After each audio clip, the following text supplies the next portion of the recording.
Breaking news: Islamabad, the Federal Constitutional Court has declared the marriage of an under 18 Christian girl to a Muslim boy as legally valid. The court accepted Maria Bibi's conversion to Islam and her marriage nikah with a boy named Shahryar, stating that Muslim men are religiously permitted to marry women from the people of the book.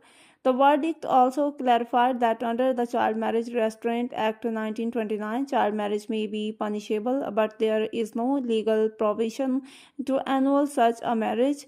Meanwhile, Christian political and religious leaders have strongly condemned the decision. MP Ijaz Alam Augustine, while speaking to Act News, CEO Dr. Salamat questioned if child marriage is punishable, then why can such a marriage not be dissolved? He further stated that laws against child marriage are already implemented in different provinces and Islamabad, but this verdict has undermined the spirit of the law. He termed the decision a discrimination